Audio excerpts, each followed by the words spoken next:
ट्यूशा case में आरोपी गिरिबाला सिंह की अग्रिम जमानत हाई कोर्ट ने रद्द कर दी। इस वक्त हमारे साथ हैं ट्यूशा के वकील अनुराग श्रीवास्तव। गिरफ्तारी होगी गिरिबाला सिंह की?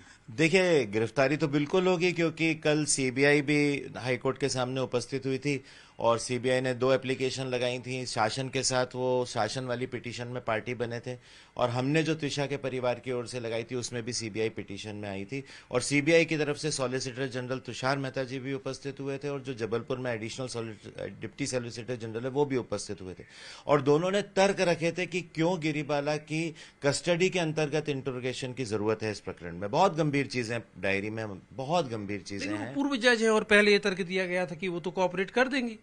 देखिए, कोऑपरेट कर रही होती तो 3-3 बार उन्होंने नोटिस भेजे, वो नहीं उपस्थित हुई। ये कल माननीय उच्च न्यायालय के समय बात रखी गई है कि 3 बार उनको लिखित में नोटिस गए, वो नहीं आई। चौथी बार जब उनको ईमेल से नोटिस भेजा गया है 21-22 तारीख के सुबह सुबह, उस नोटिस का भी सुबह उन्होंने जवाब ये दिया कि हम शाम को आएंगे। और आपको एक चीज बताऊं कि सॉलिसिटर जनरल साहब ने हाईकोर्ट के सामने वो जो ईमेल लिखी थी वो पढ़ के सुनाई थी।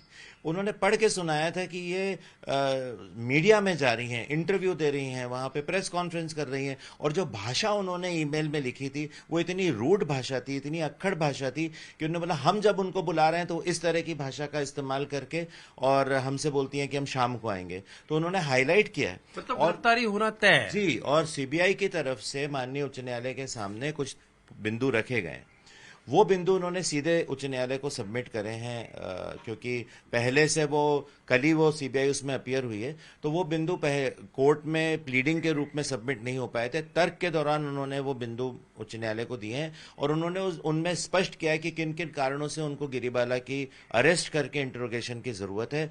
उन बिंदुओं में बहुत सारी चीजों में टाइमलाइन की बात आती है जी। ये टाइमलाइन की मिस्ट्री क्या है? देखिए, इस प्रकरण में सब कुछ मिस्टीरियस है, सब कुछ मिस्टीरियस है।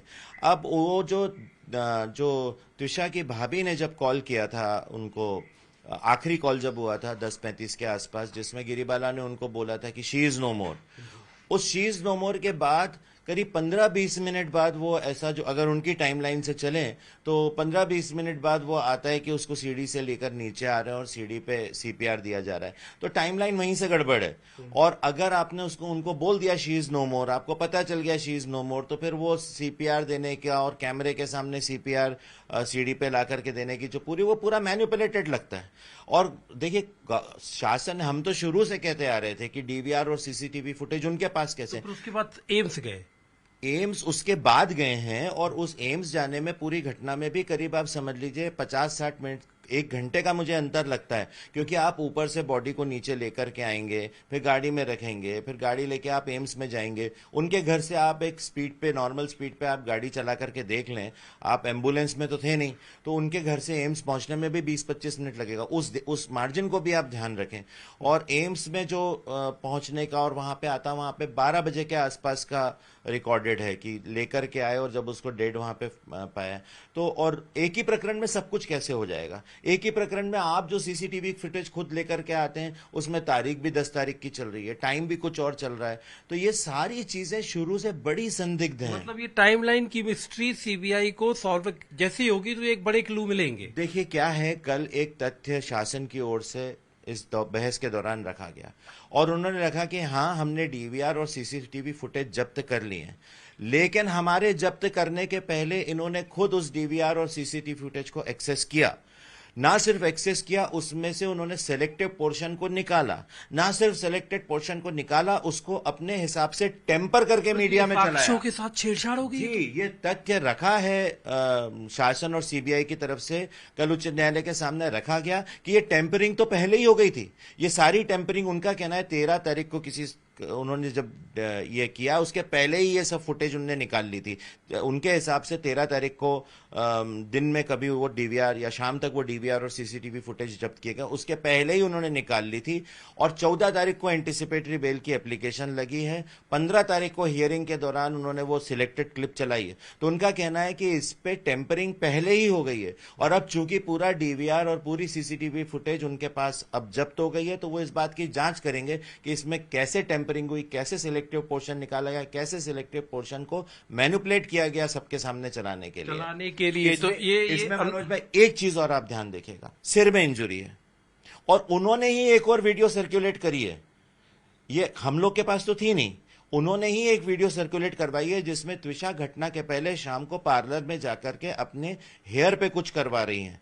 जो सीसीटीवी फुटेज उन्होंने दी है उसमें त्विषा पार्लर में बैठी हैं और जो भी पार्लर में महिला है वो उनके हेयर का ही ट्रीटमेंट कर रही है। वो शाम की बात है, 3 घंटे वो कहते हैं कि पार्लर में रही और उसके बाद वो घर आई। अब आप इस टाइमलाइन को मिलाइए कि वो चोट जो उसके सिर पे पाई गई है और बॉडी में 6 और सिर वाली चोट मिला के ऐसे कुल 7 चोट हैं, और पोस्टमार्टम रिपोर्ट में ये क्लियरली, फर्स्ट पोस्टमार्टम पे हमें तो डाउट था लेकिन उसमें भी ये 7 चोट आई हैं।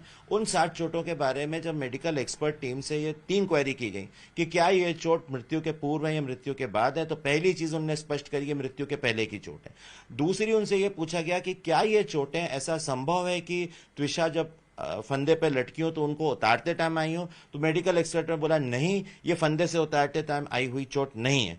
तीसरा प्रश्न ने किया कि क्या ये चोटें उसको ऊपर से नीचे लाते समय आ सकती हैं, तो उन्होंने बोला नहीं, ये चोटें ऐसी नहीं है जो उसको ऊपर से नीचे लेके आए। तो इसका मतलब फंदे पे लटकने के पहले उसके बॉडी में 7 इंजुरी थी, जिसमें से एक इंजुरी सिर पे भी है। और यदि उनकी स्टोरी के हिसाब से वो पार्लर गई थी और 3 घंटे वहां पे थी और उसने अपने वहां पे हेयर का ट्रीटमेंट कराया था, तो अब आप टाइमलाइन को मिलाइए कि वो हेयर का ट्रीटमेंट कराते समय सिर में इंजुरी नहीं थी, कान में इंजुरी नहीं थी, और वो जब घर आई है और मृत्यु के पूर्व इसी बीच में ये इंजुरी आई, तो ये कितनी गंभीर चीज आप देखिए शासन ने रखी है न्यायालय के सामने। तो ये देखिए टाइमलाइन की बात लगातार अनुराग श्रीवास्तव कर रहे हैं, क्योंकि सीबीआई के सामने अब सबसे बड़ा पहलू, सबसे बड़ी तफ्तीश अगर सामने कोई है तो वो है ये टाइमलाइन। चाहे वो ब्यूटी पार्लर जाने की हो, चाहे पहली बार सूचना देने की हो, चाहे सीढ़ी से ऊपर से नीचे आने जाने की हो, या एम्स अस्पताल जाने का वक्त हो, ये टाइमलाइन की मैचिंग एक बार ये मिस्ट्री सुलझेगी